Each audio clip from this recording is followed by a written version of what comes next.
that. Did everybody receive the agenda that I emailed out? Yes, I did. This is Kat. I was not at the March meeting, so I'm not sure. Do we still have a chair? No. We do not. So I guess I'll facilitate until we do. So I welcome everybody. I'm Carrie Hodai with OHCS, and I manage the Manufactured Home Replacement Program. I guess the first thing we'll do is bounce around with some quick introductions. I'll pass it over to Shauna, and then ask you to pass it to somebody else. Okay. Yeah, Shauna McDonough, program analyst here at MMCRC, Manufactured Housing and Communities. I can't talk, Marina Communities, and working on grant administration and other such things. So I'll go to Rick. Good morning, everybody. Rick Abrego, Assistant Director for Manufactured Housing and MMCRC Manager. Everett? Good morning. My name is Everett Horvath. I am the replacement navigator for the Manufactured Home Replacement Program. We'll go to Mr. Cepeda.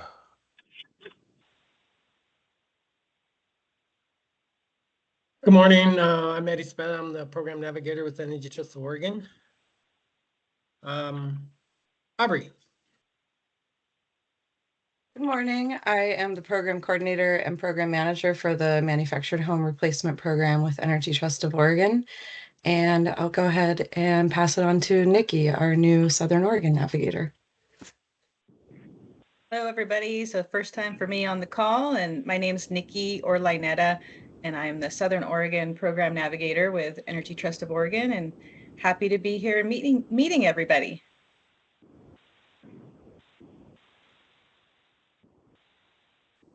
Oh, I get to pass it to somebody. How about Adrian?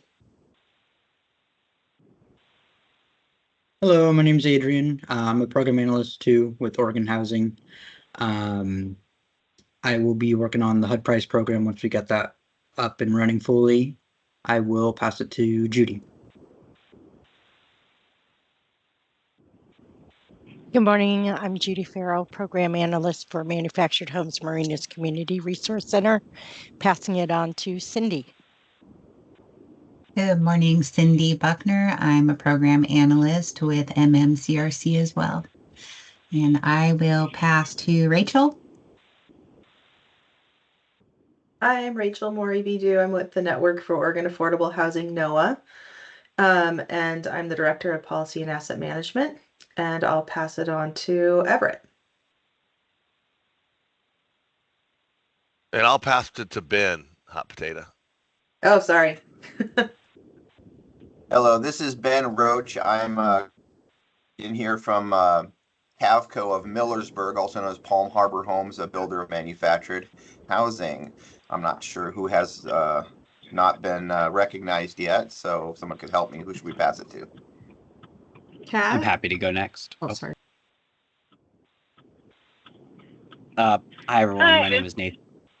Did you call Kat? Did you say Kat? You did. You tried. It's fine. Good, Kat? Oh, I'm sorry. I wasn't sure if it was me. Kat Dalton. I'm the Executive Director of Community Solutions at Central Oregon. We are the Dispute Resolution Center that works with MMCRC for the manufactured housing mediations for manufactured home park tenants and owners, and we also do the trainings for tenants and owners in order to help them not get evicted and not go to court and things like that. And I can't, because I'm not on Zoom, I don't know who to pass to next. I apologize. Rachel? I've gone. Nicole? Oh, It's it's gone. Nathan. Nathan can go. Hi, good morning. Nathan Clark, he and pronouns, Government Relations and Legislative Coordinator here at OHCS, and I support our Home Ownership Division and the MMCRC. James, have you gone? James is. No, I there. have not. Hi, my name is James Kwasnick. I'm a communications coordinator at OHCS supporting the homeownership division. And I will pass it to Atros. Yeah, yeah, that was great. Thanks. And I go by Teddy. So thanks. Hi everyone. I'm Teddy Bodega. I'm a policy analyst with the Division of Financial Regulation at DC at the Department of Consumer and Business Services. Our agency, our division does regulate dealer licensing for manufactured structured dealers, and I'm here to represent the agency on that capacity and support where I can. So thank you. I don't know if anyone's left, but thanks for letting me join this call. I think Kate. Hi there, Kate Hillig. I am the GHAP and HDGP Program Manager for the Affordable Rental Housing Division for OHCS.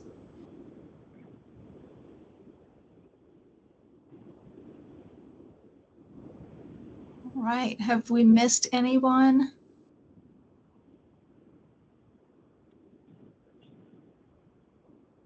Happy to see a good turnout this morning.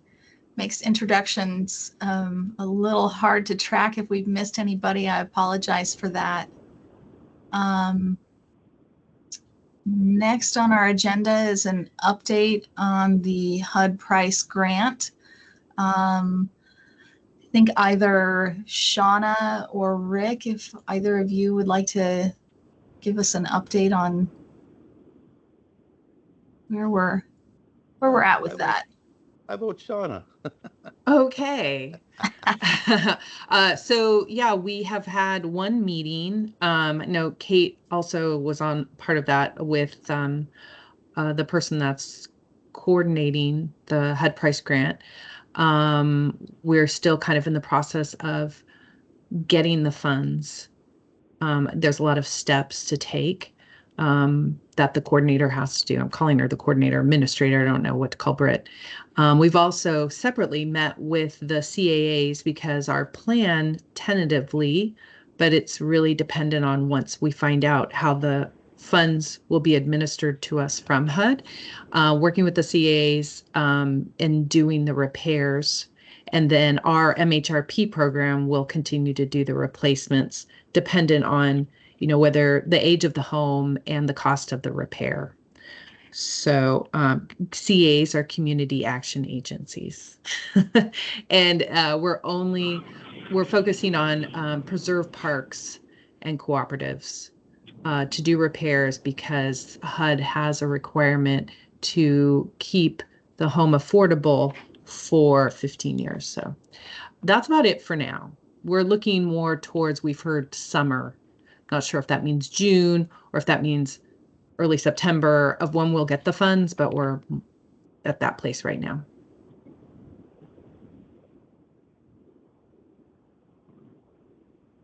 Yes, you can get a list of the CAs we'll be working with. I can send that to the MHAC team. I think there's 11.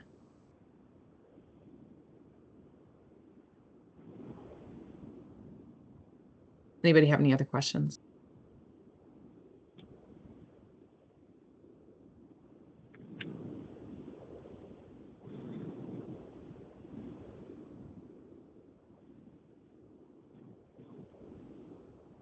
Rick, did you want to add anything?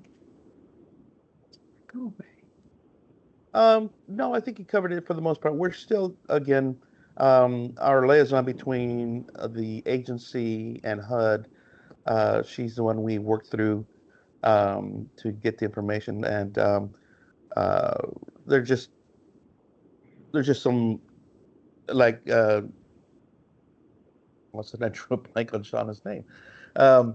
Like Shauna had mentioned, it takes us a little bit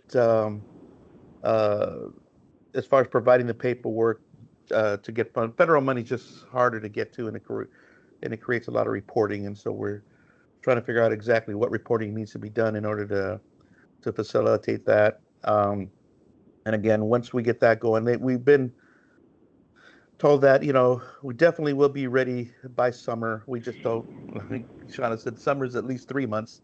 So sometime within that time, well, we'll be ready to go, but we'll definitely let everybody know at the same time when we're moving forward on that. But that's all we have for now. We're busy taking care of the, for lack of a better term, the infrastructure of our documentation and paperwork that we're going to need, invoices and so on, so that at least when we're ready to get funds, we'll be ready to hit the road running. And that's it. Unless somebody has any other questions, we can just move on to the next agenda item. Everett asked about the payment split between the dollar split between repairs and replacements. Do you mean, we've talked about that. I think we're trying to figure out exactly, because the question, it's $50,000 is what we were saying. What we need to talk about with the CAAs is, what happens if it's like, okay, we're going to do this, and they get in there and then it's more than 50,000. I think there's just lots of thoughts. We just need to get more clear on what it looks like when they do a repair, because the community action agencies have been doing these kind of a repair program through weatherization, but it was specifically for weatherization, where the HUD price is more, it can be any repair. But what we've discussed is just bringing the home to habitability. It's not, making it a fancy manufactured home, like new flooring or something. We're looking more at roofs and plumbing, something that will allow the home to be lived in longer. So people have any ideas? I don't know, Ben, if you have ideas on that as well, but we're just trying to get more information on what a really great repair would be. Yes, no Gucci level upgrades for sure. Yeah, and I think what I was asking is, so our portion for repair and replacement is $6,875,000, and so right, we'll keep some for administrative fees because it is a 5-year program, depending on how long the money lasts, and so we are dividing the remainder of $6 million into 3.5 for replacement and 2.5 million for repairs, with a maximum amount on repairs at 50,000. But that's the max. It's not an amount we really want to get to in order to so that we can do more repairs. If we maxed out 50,000 for every repair, we wouldn't do very many repairs. So that's our max, but that's not exactly which would be the average. Hopefully, the average is much lower into the 15,000 range, so it goes a lot farther. Go ahead, Eddie. So is that for anything like roofs, insulation, or windows, or whatnot? We're looking at exactly that. We want to be able to. We're only talking about the home. We're not doing yards or anything like that, or we're trying to make them home. We get calls all the time from missing floor, in some places, to holes in roofs. Restrooms are a big deal. They seem to a lot of fixing bathrooms, fixing tubs, that type of thing, where it's just making it livable and repairing the things that are necessary. And then with the limit that yes, ADA upgrades if that's what needs. But the main thing is that then there's a restriction that pre-1976 homes and older, we just replace. We don't. They're not even going to try to bother to repair because it just doesn't make sense. So but that goes on the replacement side. So in the process of, like when I mentioned that we're working on our documentation, part of that is a scope of work. We're looking at the most common repairs first, and obviously roofs, restrooms, flooring. Those seem to be the things that fall apart. Windows and so on. Windows is kind of tricky because depending on the age of the home, you can't replace the windows. They're just you can't find replacements. So you create a bigger problem. So we're trying to, I mean, even if you look at an average, I mean, if we all do the math and we're looking at 2.5, if we have a, hold on a minute, let me get this number in there. If we have an average of, we'll say a $15,000 repair, that gives us 166 repairs over the entire, in the counties that we're looking at. So that's not a lot of repairs if you think about it, and that's just using a 15,000 average. But if it's more than that, all of a sudden your repairing amounts go down. So we got to be, so the scope of work is going to be something that we really have to look at. Ben, you had your hand up, but you don't have a question anymore? Well, you actually answered it about the pre-HUD gotcha. Replacement versus repair. And I was just going to infer that, I think you've covered it really well. The weather barrier of the exterior, keeping moisture out of the home here in our Oregon climate is paramount. And so I think you guys have a good grasp on the scope of work issues. You talked about window replacement, roofing, exterior siding on homes that were built in the 1980s even can be suspect based on the materials that don't have the rot resistance we see in modern materials. So I think you guys are doing a good job of looking at that. But yeah, unfortunately, it is a funding issue. As you know, if somebody needs an entire exterior siding replaced, that can easily use up all of the funds available. Why replacement sometimes a better option. Right. Thank you. Right. I was just going to say I'm just with preserve parks. There's over 1,000 units that have the possibility, and we don't know of those many units right now. Adrian is looking into the age of each unit in these preserve parks, because like Lane County has a ton, way more preserve parks than any other. Morrow County has one preserve park. So it is hard to figure out how to say how much money each CAA should get, assessed. So, there's just a lot that we're considering. But I think, getting to look at just specific types of repairs that can really keep the home habitable for another 15 years, which is what HUD requires.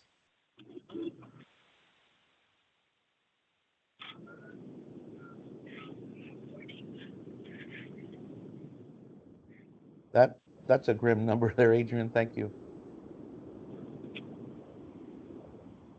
Any other questions before we move on? All right. Carrie, what's next? Thank you. Up next is an update on our manufactured home replacement program. I think I'll start. We've been working on kind of wrapping up identifying a couple more replacements with our remaining funding from the 23-25 biennium. We've identified a little bit funding that we had left. So Everett's been hitting the road and going out to a couple of preserved parks in areas that we haven't reached yet, on the South Coast and up in Northeast Oregon. So we've managed to squeeze out about 2 or 3 more replacements. So we're getting those rolling. And so I think we're up to maybe 22 replacements for the 23-25 biennium before we get started. Once we get our budget for the 25-27 biennium in July. Should that funding become available in July, Rick? Yeah. And we're hoping for the same budget again, another 2.5 million for the next 2 years. And hopefully, if costs don't go up too much over the next couple of years, that we'll be able to do about the same number of replacements over the next couple of years, maybe more, as we've just filed with the Secretary of State a rules update to our replacement program Division of Rules to increase our energy grant from 25,000 to 50,000. And when we compare that with eligible folks that are in the ETO footprint, when we pair the energy grant with our replacement loan and decommission grant, it decreases the amount they need in the replacement loan. When we package that all together, it enables us to kind of spread the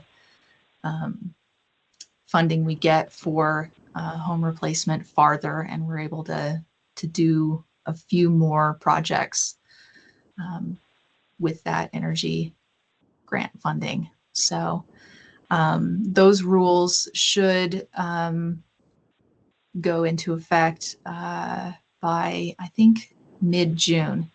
So timing is pretty good with those. If folks want to read those rule revisions, I can share a link in the chat. The rule filing is available. All of our administrative rules are available on the OHCS website now. They just started putting those up, I think, back in March. And we have a public hearing scheduled for, May 22nd at 10 a.m. If anybody wants to attend that.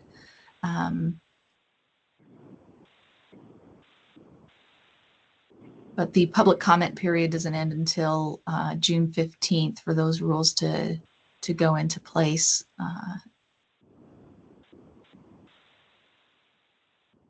Sorry, I'm talking and looking for that link at the same time. Okay, I'm going to pass it to Everett to finish up our update on any of our ongoing projects. And then I really, if you and Eddie also want to share what you've learned about those HOA communities, I think the committee would appreciate that. It's pretty exciting, I think. Thank you, Carrie. Yeah, so just to kind of wrap up our biennium, we're finishing up the last projects we got.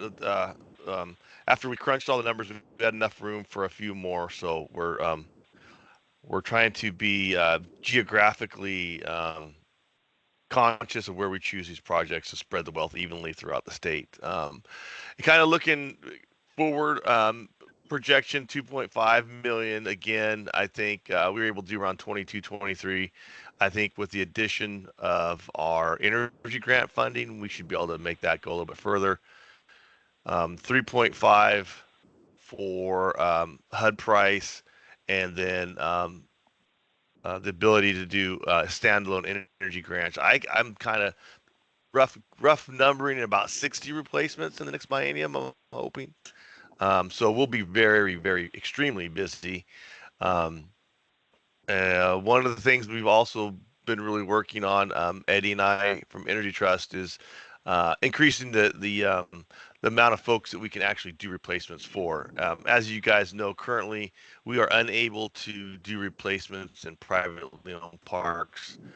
And between just my gut feeling, I don't think that's going to change, just because the way the Oregon laws are written in favor of the park owners being able to take possession of homes. But Eddie and I, so we've identified 2 and possibly a third, and I don't know what they're calling them. I think they're calling them homeowners associations.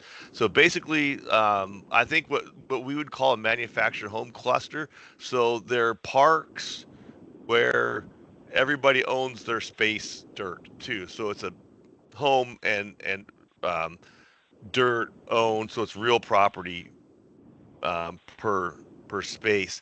The one we were able to do a presentation to their homeowners association annual meeting last night. That one pretty much looks like a normal neighborhood. I mean, you drive through there, the lots are probably the same and comparable to a regular suburban lot. The only difference is there's manufactured homes. Then the second one we went to, I would say was more of a traditional manufactured home park. setting where the lots were smaller, a lot more single wide homes. So it fits that more traditional, I guess, if you visualization of a manufactured home park. We were able to talk to some residents there at the park, so it went really well. And then while we're at the meeting, I guess there was one of the residents who had been around like since the beginning, who said that I guess there was a real estate company in Salem that created 3 parks under this model where you own your lot and your home. And so we're trying to find that third one.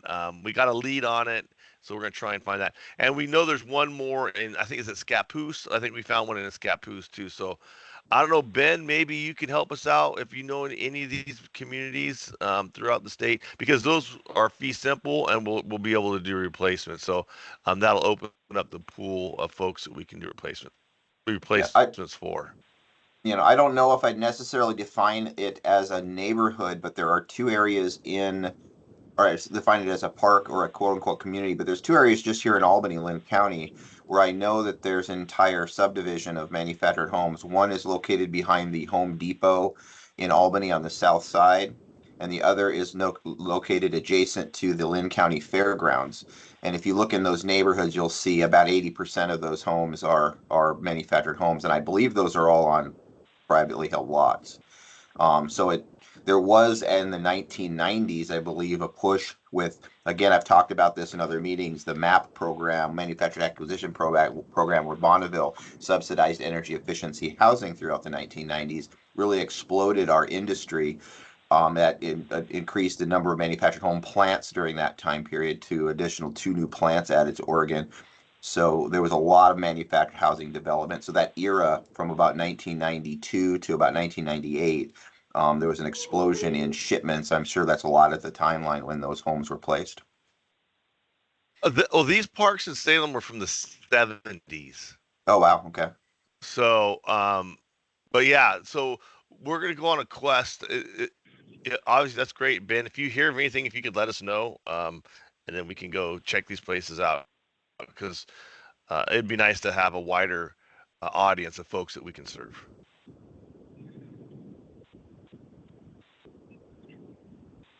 Any questions?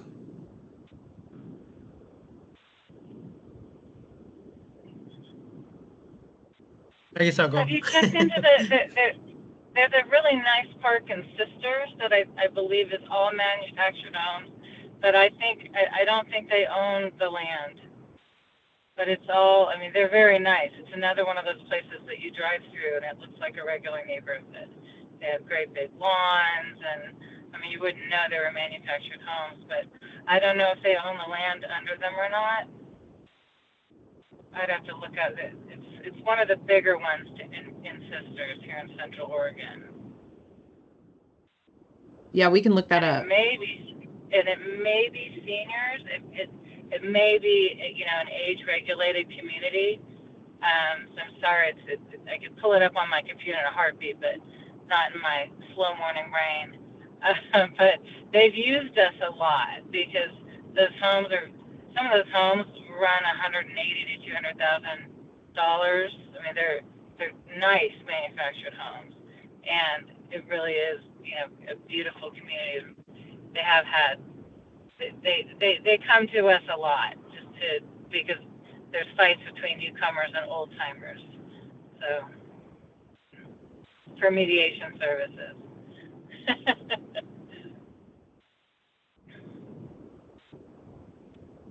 So I'll add to what Ever was talking about. Those 2 communities, Ever mentioned that they were in Salem. I was like, okay, where? As soon as he told me, I found out there were ones that I had already dropped off flyers to. I mean, for us currently, we have 34 projects completed this year. And our goal is 110, so we're moving in the right direction. But those two communities, I had dropped off flyers for our program already. They didn't get back to us, but whenever was talking about it, I knew exactly where they were, so I went over there, and this time I waited until I seen people and I talked to them and got the board members president number reached out to them. Luckily, we reached out to them right away, and they got us set up for the meeting yesterday, and one on Friday evening as well. So we're gonna make sure we find the ones that we can, and I'll help however I can. I'll make sure I get that third one today too.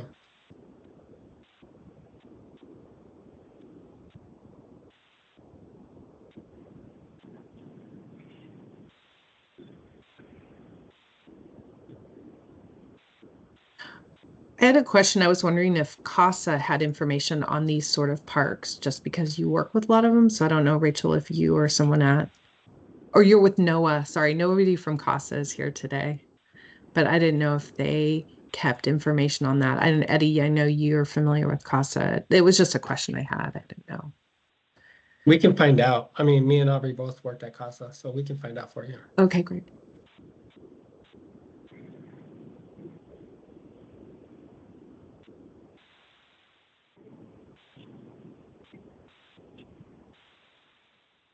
Okay. Oh, Thank you, guys. Oh, did you have something more, Everett? I guess I'll move us to our last agenda item. Is we need a committee chair. Do we have any nominations or volunteers?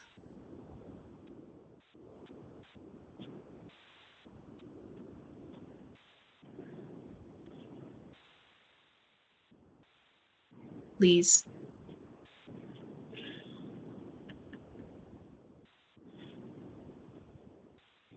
If we don't get any nominations or volunteers today, you guys want to chew on that,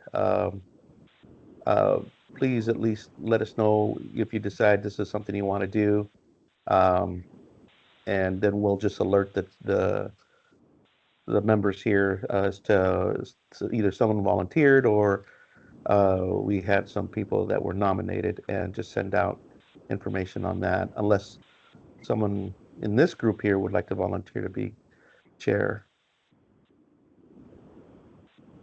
If I could, I ask what the role of the chair, the requirements and the time commitment for this particular committee looks like. I think that might help people. I was curious myself when I saw it on the agenda. Carrie? I think we could send something out. Did we send something out on that? We didn't. I can send out a copy of the, I can't share it. Teams doesn't allow me to share it in the chat, but I can send out a copy Forgot of the about that. bylaws, which includes what the role of the chair is. The chair is a 2-year commitment. And the bulk of it is I communicate with the chair about the agenda about every other month prior to the meeting. See if there's anything that carried over from the last meeting. And then really just kind of keeping the meeting on track and going through the, from agenda item to agenda item.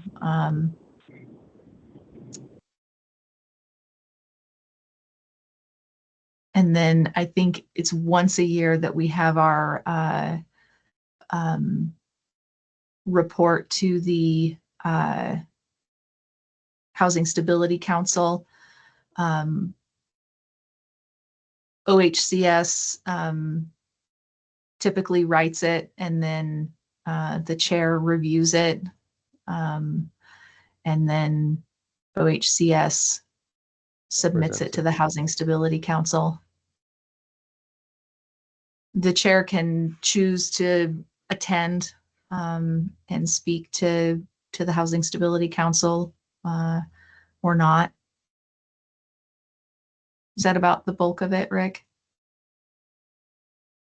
Yeah, the bulk of it's really facilitating this meeting, making sure that you're aware of, the agenda, which Carrie shares with you. And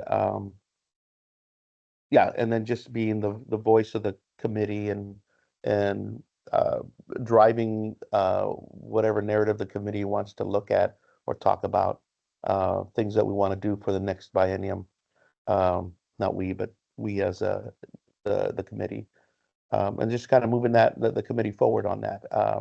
So the time commitment's just a meeting every other month, and then reading the agenda and just working with us when we're working on the annual report.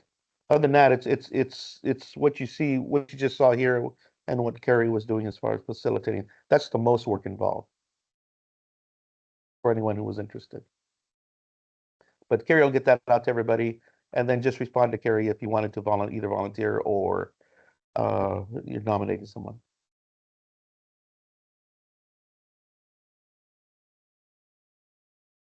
Thank you. Yeah. So I'll lay it over one more time, and then if not, we'll just go ahead and close it. But is there anyone who is interested in volunteering as the committee chair?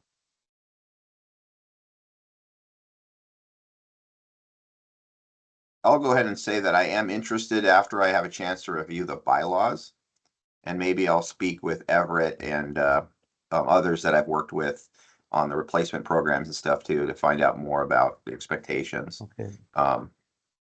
Okay, and then Eddie said he might be interested. Okay, great. Great. At least we have two. We went from 0 to 2. Yay. Okay. All right, guys. But that's did you have a question, Eddie, or you just had your hand up? No, just you guys are pushy. Jeez. Okay, no worries. I'll give it back to you, Carrie. That's all for the agenda today, unless anybody has anything else they'd like to speak about. We can wrap up and give everybody 20 minutes back. Before we wrap up, if you, my guys. team could, if my team could hang out, and then we'll just talk a little bit more before we all get off the horn. Thank you, everybody. Thank you. Everett, Aubrey said that there's another park in Aurora. I might be going to look at today that could also potentially be an HOA. So I'll go look at that today, and then I'll go get that. I'll go get the a number from the other one over there in right down the road in Salem. Okay. Ben, you just said you'd second Eddie's nomination? I appreciate that from both of you. Thank you. Maybe there's a co-chair possibility. Thanks, everybody. Bye.